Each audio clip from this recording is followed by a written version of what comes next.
Hello అండి, welcome back to my channel star math tutorials. సిపిగెట్ 2024 apply చేశారా? ఈ video exclusively mathematics సిపిగెట్ రాయాల్సిన వాళ్ళ కోసమేనండి. ఈ వీడియోలో మనము ఎగ్జామ్ ప్యాటర్న్ ఎలా ఉండబోతుంది, సిలబస్ ఏముంటుంది, ఏ టాపిక్ చదివితే ఎక్కువ మార్క్స్ మీరు స్కోర్ చేయొచ్చు, మంచి క్యాంపస్ అంటే ఈ 6 యూనివర్సిటీ క్యాంపసెస్లో రావాలంటే ఎన్ని క్వశ్చన్స్ అనేవి అటెంప్ట్ చేయాలో ఈ వీడియోలో చూసేద్దాము. సో ఇంకా మీరు నా ఛానల్ని సబ్స్క్రైబ్ చేయకపోతే ఛానల్ని సబ్స్క్రైబ్ చేయండి. వీడియో కనుక మీకు నచ్చినట్టయితే లైక్ చేయండి. మీ ఫ్యామిలీ మెంబర్స్లో ఎవరైనా ఎంట్రన్స్ రాసే వాళ్ళు ఉంటే వాళ్ళకి ఈ వీడియోని తప్పకుండా షేర్ చేయండి. సో ఇక్కడ ఎగ్జామ్ ప్యాటర్న్ అబ్జర్వ్ చేయండి అండి. ఇక్కడ మనకు 100 క్వశ్చన్స్ ఉంటాయండి. 100 objective question, multiple choices for 100 marks. అంటే ఒక్కొక్క క్వశ్చన్కి 1 mark. There will be no negative marking. Next time limit వచ్చేసి మనకు 90 మినిట్స్ ఉంటుందండి. సో 100 ఆబ్జెక్టివ్ క్వశ్చన్స్ మనం 90 మినిట్స్లో చేయాలి. నెగటివ్ మార్కింగ్ అయితే ఏం లేదు. సో మ్యాథమెటిక్స్కి అయితే నో ఇష్యూ అండి. మొత్తం టోటల్గా 100 క్వశ్చన్స్ అనేవి మన సబ్జెక్ట్ నుంచే వస్తాయి. సో సబ్జెక్ట్ టాపిక్స్ ఏమేమి ఉన్నాయనేది మనం అక్కడ సిలబస్లో డిస్కస్ చేద్దాము. అండ్ మనం ఏ టాపిక్ మీద ఎక్కువ ఫోకస్ చేయాలనేది కూడా మనకు సిలబస్లోకి వెళ్ళే క్లారిటీ వచ్చేస్తుంది. ఇక్కడ సిలబస్ విషయానికి వస్తే ఇక్కడ సిలబస్ గురించి కొత్తగా ఆలోచించాల్సింది ఏం లేదండి. కొత్తగా నేర్చుకోవాల్సింది కూడా మనకి ఏం లేదు. మనము యూజీలో డిగ్రీలో 1 to 6 సెమిస్టర్ సిలబస్ ఏదైతే చదివినామో అదే ఇక్కడ డివైడ్ చేసి ఉంటుంది. సో ఫస్ట్ టాపిక్ ఏంటి, మనం ఫస్ట్ సెమిస్టర్లో చదువుతాం కదండి. ఇక్కడ చూడండి, differential and integral calculus. So దాంట్లో ఏం చదివినాం మనము, పార్షియల్ డిఫరెన్షియల్ ఈక్వేషన్స్, నెక్స్ట్ వచ్చేసి curvature and evolutes, envelopes, length of plane curves, volumes and surfaces of revolution. దీని మీద మనం ఎక్కువ ఫోకస్ ఈ టాపిక్ మీద పెట్టొచ్చు. చూడండి అండి, పార్షియల్ డిఫరెన్షియల్ ఈక్వేషన్స్ మనకు కొంచెం ఈజీ కూడా ఉంటుంది అది. సో మనం డిఫరెన్షియేషన్ అనేది మనకు కొంచెం ఈజీ కాబట్టి సో పార్షియల్ డిఫరెన్షియేషన్ మీద ఎక్కువ మనం కనుక ఫోకస్ చేసినట్టయితే మొత్తంగా డిఫరెన్షియల్ అండ్ ఇంటిగ్రల్ క్యాలిక్యులస్కి 20 మార్క్స్ ఉన్నప్పుడు పార్షియల్ డిఫరెన్షియేషన్లో మనకు 8 to 9 క్వశ్చన్స్ వచ్చే చాయిస్ ఉంది. సో ఎక్కువగా ఫోకస్ అనేది మనము ఈ పార్షియల్ డిఫరెన్షియేషన్ మీద పెట్టవచ్చు, ఎందుకంటే some what easy also. Next second sem syllabus ఏంటంటే ఇక్కడ మనం చదివేది differential equations. Very very very easy and important. ఇందులో ఏ ఒక్క బిట్ కూడా మనం వదిలిపెట్టకుండా చదివితే మాత్రం we can score up to 20 marks అండి differential equations. So differential equations topic ఏం చదువుతాం మనము, differential equations of first order and first degree. ఇందులో అన్నీ కవర్ అవుతాయండి. Variable separable, homogeneous, integrating factors, exact differential equations, next simultaneous total differential equations. ఈ topics అన్ని first unit. Second యూనిట్కి వచ్చేసరికి differential equations of first order but not of first degree. ఇందులో solvable for p, solvable for y, solvable for x and equations that do not contain x or why. Next వచ్చేసి ఏముంటాయండి, ఇక్కడ ఇవి వస్తుందండి,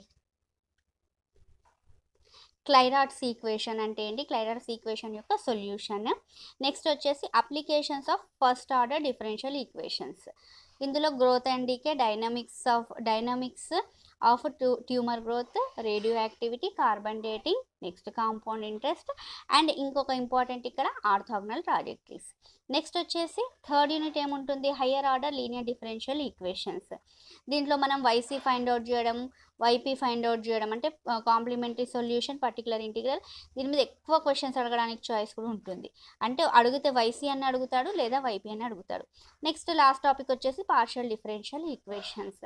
ఇది చాలా ఈజీ అండి. మనకు కాలేజ్లో కూడా సెకండ్ సెమ్ అనేది somewhat easy.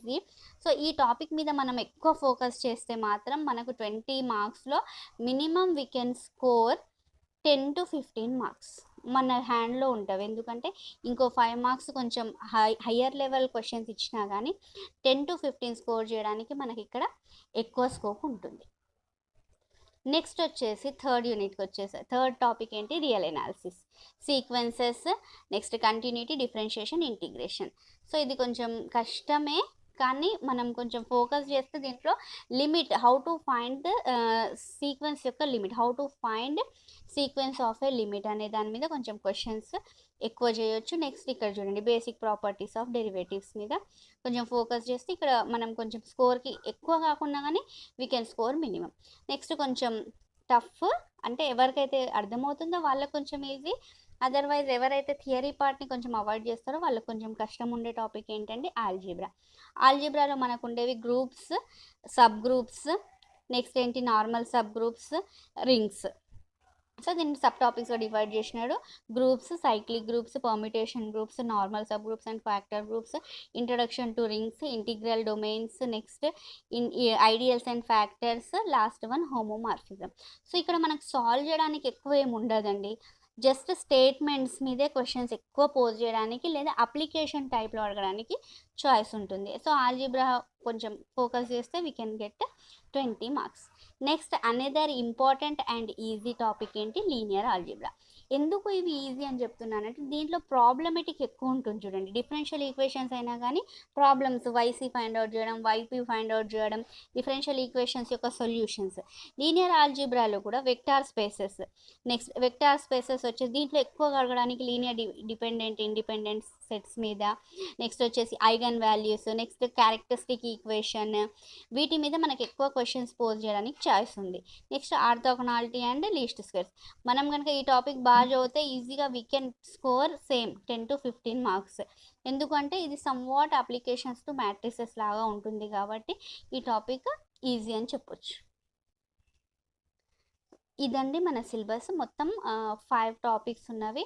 Differential and integral calculus, next వచ్చేసి differential equations, real analysis, algebra and linear algebra. So ఇప్పుడు నేను చెప్తా, మంచి యూనివర్సిటీ అంటే యూనివర్సిటీ క్యాంపస్లో రావాలంటే మనం స్కోర్ ఎంత చేయాలి. మనం ఒకసారి ఇక్కడ రికాల్ చేసుకుంటే 100 క్వశ్చన్స్ ఉన్నవి, మనకు ఓన్లీ 90 మినిట్స్ టైం ఉండింది. సో మనమైతే ఆల్ 100 క్వశ్చన్స్ అయితే చేయలేము. సో మన టార్గెట్ ఎంత పెట్టుకోవాలండి అంటే 55 నుంచి 70 మధ్యలో, 55 నుంచి 70 క్వశ్చన్స్ పర్ఫెక్ట్గా చేసే ఆ టార్గెట్ మనం పెట్టుకోవాలి. ఎందుకంటే మనము ఈ టైం లిమిట్లో మ్యాథమెటిక్స్ కాబట్టి 90 మినిట్స్లో we can not solve all 100 problems. So we can not solve all 100 objectives కదా. సో మనం టార్గెట్ ఏం పెట్టుకోవాలి, మ్యాథ్స్ అయితే 55 to 65, 70 రేంజ్లో పెట్టుకుంటే మనకు ఈజీ అయిపోతుంది. సో మనం 60 స్కోర్ చేసినాం అనుకోండి, will get the best rank. So మంచి యూనివర్సిటీ క్యాంపస్లో రావడానికి చాయిస్ ఉంటుంది. సో టార్గెట్ అనేది మాత్రం హైగా పెట్టుకోకండి, 100 అనేది హైలీ ఇంపాసిబుల్. మ్యాథ్స్ టార్గెట్ మనం 70 క్వశ్చన్స్ అటెంప్ట్ చేస్తే చాలు. అవి కూడా అందులో ఒక 10 అటు ఇటు అయినా 60 లేదా 55 రేంజ్లో వస్తే మనకి యూనివర్సిటీ క్యాంపసెస్లో రావడానికి చాయిస్ ఉంటుంది. సో నేను ఈ టాపిక్స్ మీద వీడియోస్ని అయితే చేస్తుంటాను.